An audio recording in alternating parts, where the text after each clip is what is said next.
예수님의 살과 피의 의미를 모르는 기독교인들이 있을 수 있다는 것은 제가 몰라서 사실은 오랫동안 살아왔습니다. 예수님의 살과 피, 예수님은 오병 이후에 기적을 행하셨습니다. 그게 6장에 앞에 나오는데 그들이 실컷 먹었습니다. 다음날 또 그들은 예수님이 만나러 왔는데 예수님은 피하셨습니다. 왜 피했냐면 그들이 떡을 먹으러 왔기 때문입니다. 그래서 예수님께서 원하시는 그 장소에 있던 게 아니고 저 호수 건너편, 갈릴리 호수 건너편에 가셨습니다. 그래서 그들이 이렇게 말합니다. 라비어 25절에 보니까 바다 건너편에서 만나 라비어 언제 여기 오셨나이까? 예수께서 대답하여 이르시되 내가 진실로 진실로 이르노니 너희가 나를 찾는 것은 표적을 본 까닭이 아니요 떡을 먹고 배부른 까닭이로다. 그랬습니다. 예수님은 어떤 사건도 다 표적을 주십니다. 표적. 표적이란 말은 시그널입니다. 신호입니다. 신호. 어떤 중요한 신호를 주기 위해서 그 표적을 주는 겁니다. 표적과 기적은 다릅니다. 기적은 그 자체가 굉장하다 하는데 표적은 반드시 그 속에 메시지를 담고 있습니다. 우리가 이 땅에 예수 믿고 살아가면요, 진짜 믿으면 해결될 문제가 너무나 많습니다. 왜? 표적이기 때문에. 표적. 그걸 모르면 안 됩니다. 표적으로 주시는 거예요. 어떤 사람은 표적 받고 그냥 그게 믿음인지 하고 그냥 끝내보는 겁니다. 얼마나 많은지 아십니까? 오늘 바로 이 내용입니다. 예수님이 떡 먹으러 오는 그들에게 뭘 말씀하냐면 진짜 너희들이 먹어야 할 이 떡은 내 살과 피다는 겁니다. 오늘요, 우리는 이 예수님의 살과 피를 주시려고 다른 모든 것을 다 우리에게 때로는 불황도 주시고 때로는 건강의 문제 주시고 실망케 하시고 전 세계적으로 지금 우크라이나 전쟁 같은 이런 위기가 오고 우리가 만난 모든 사건은 표적을 가지고 옵니다. 그 표적을 읽을 수 있어야 됩니다. 읽었어요. 그래서 우리가 지금 이 세상의 모든 것에 대해서 우리가 불안과 두려움을 느끼는 것은 우리가 세상과 연결됐다는 확실한 증거입니다. 주님과 연결되면 내 삶에 그 불안과 방황은 끝나는 겁니다. 예수님께서 이제 너희들이 이 썩을 양식, 그 썩을 양식도 필요합니다. 영생은 양식에 비해서, 영생에 비해서 이 땅의 모든 가치는 썩을 것이라는 겁니다. 썩을 것입니다. 우리 속지 말아야 됩니다. 우리가 지금 썩을 것에 얼마나 우리의 마음과 삶을 지금 투자하고 있는지 모릅니다. 썩어짐의 종로를 하지 말라고 하지 않습니까? 로마서 8장 19절 이하에 보니까 썩어짐.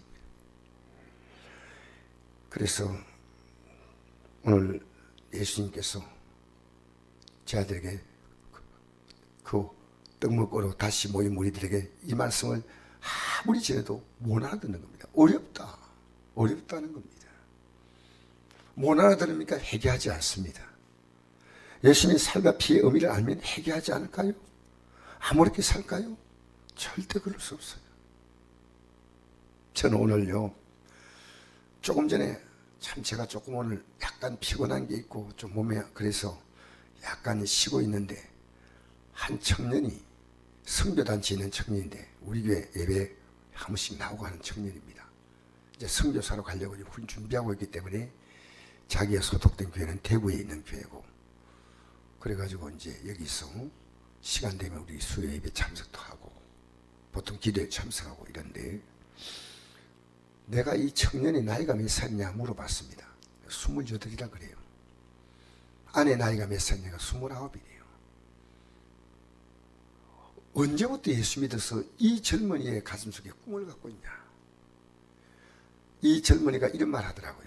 목사님, 지금 제가 젊은이를 만나니까요, 죽인다는 것이 보통이라고 생각하는 거예요. 죽여버리겠다. 내가 죽여버려.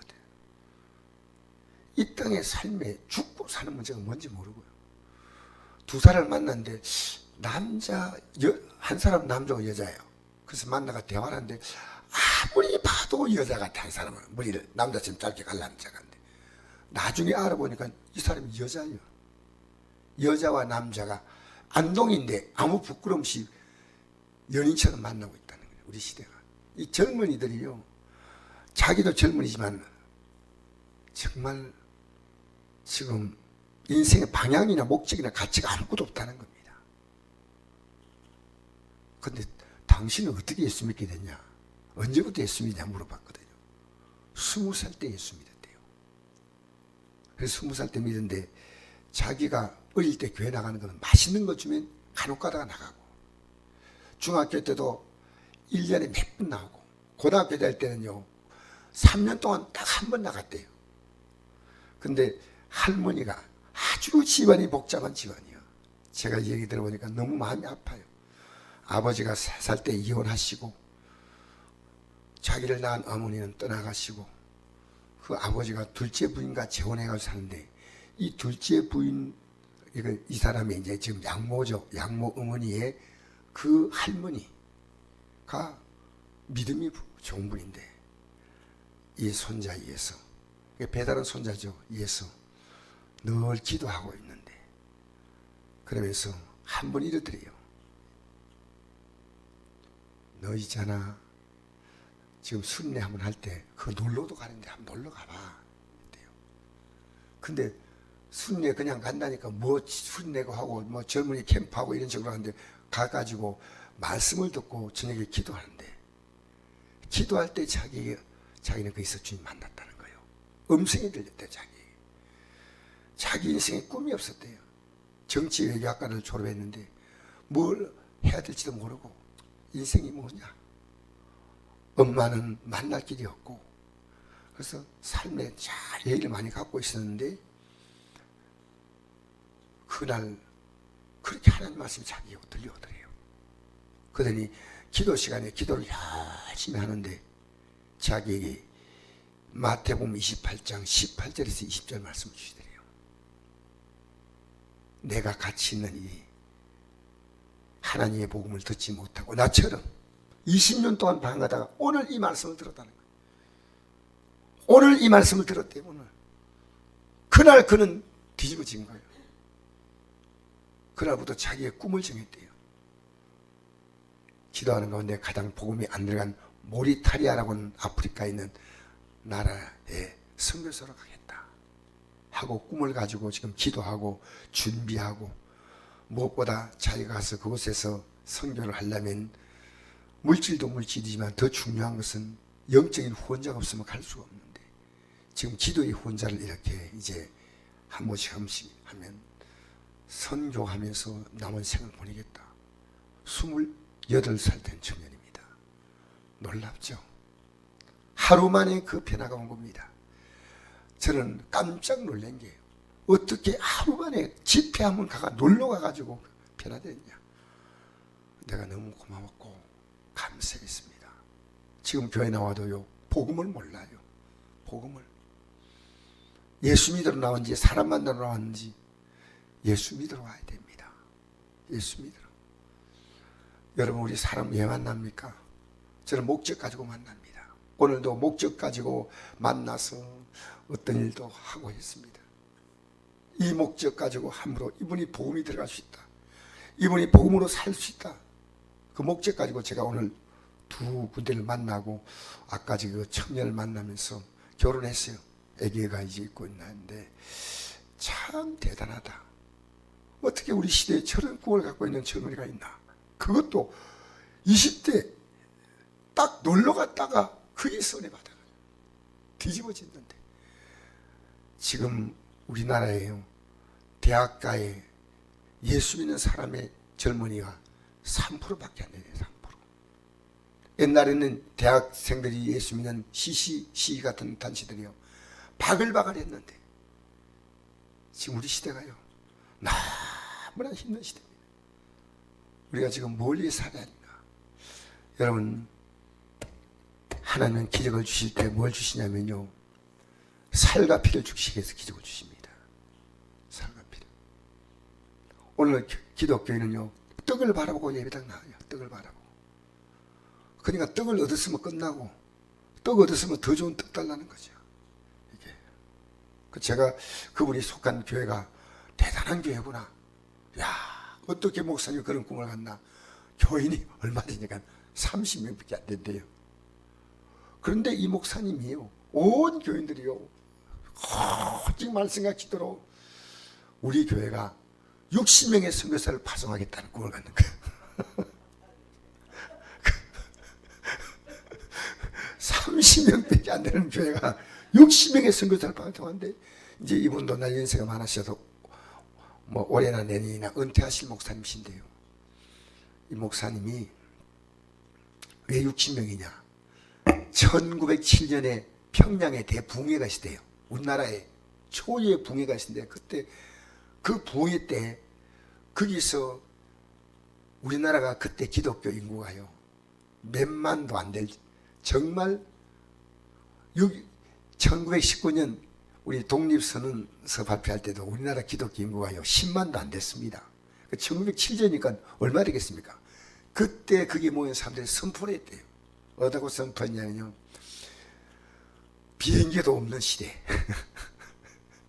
외국 간다는 건 상상도 못하는 시대인데, 이 조선이 전 세계에 10만의 선교사를 파송하게 해달라는 거예요.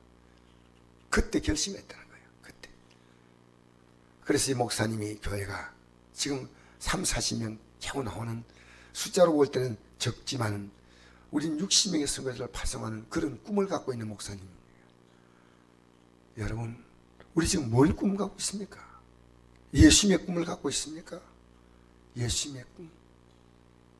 그래서 저는 오늘 교회가요, 왜 주의 종이 말씀을 강단에 선포해야 되냐면요, 나와 주님과의 지금 이 말씀의 생명의 리듬이 끊겨진 것 다시 회복하자는 겁니다. 예배 때마다 말씀 제대로 안 들으니까, 주일날 한 번만 말씀 들어서 회복될 수 있다면 오후 예배를 강조할 필요가 없습니다. 저는 정말 전할 말씀이 너무 많아요. 왜? 우리 몸이 다 완벽해야지.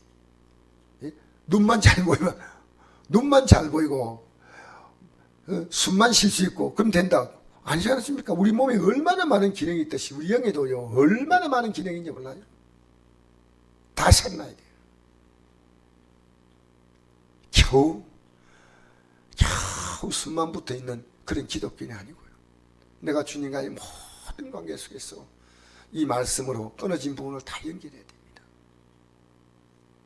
그래서 오늘 이 저녁에도요, 주님은 우리에게 모든 우리에게 주어지는 삶 자체는 표적입니다.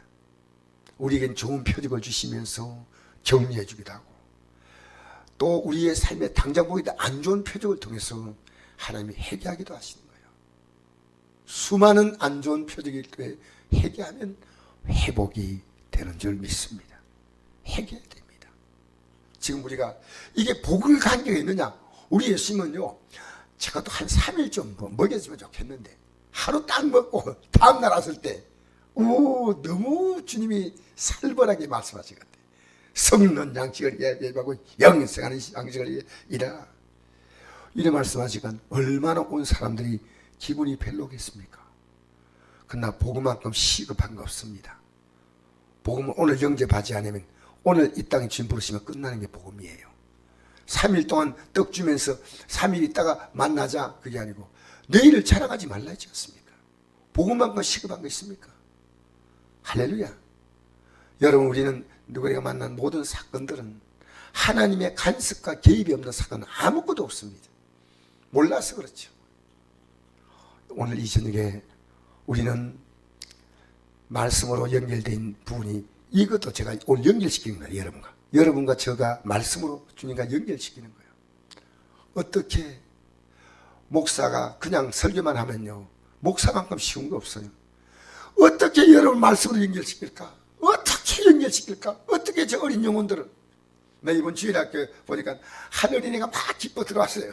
막 들어오는데 너무 보기 좋아가지고 너 비타오백 줄까? 하니까 네! 그래서 비타오백 열려가지고 탁 줬더니 막 좋아하는데 바로 동생이 들어오면서 형이 들고 있는 비타오백을 딱 보는데 또 안 줄 수가 없잖아요. 그래가지고 딱 주니까 또 다른 애가 하고 들어오는데 그걸 봤어요. 여러분, 예수 믿 목사가 참 좋구나, 교회가 참 좋구나, 이거 느끼게 돼. 세상에 교회 같은 곳이 없구나. 너무 목사님 너무 고마워요. 어디 가도 비토백 안 주는데 우리는 여기 복음을 주기 위해서 모든 게 복음이에요. 복음. 왜 쓸데없는 시간을 보냅니까? 마귀는 교활하게 우리의 시간과 삶을 다 빼앗습니다. 그건 너무 억울한 거예요. 강도가 따르는 게 아니라 우리의 영혼의 모든 가치를 빼앗아가는 거예요. 우리는 이긴지 진지 들어간지 안 합니다. 우리 가족과의 영적인 전쟁은 일어나는데요, 내가 그에서 영적인 전쟁에서 지면요, 나는 그걸 끌려가는 거예요. 그걸 끊지 아니에요. 영은 항상 한쪽으로 끌어가는 거예요. 이쪽으로 하니 이쪽으로 하니 끌려가는 거예요. 할렐루야. 오늘 이 저녁에 우리 잘 나오셨어요. 할렐루야.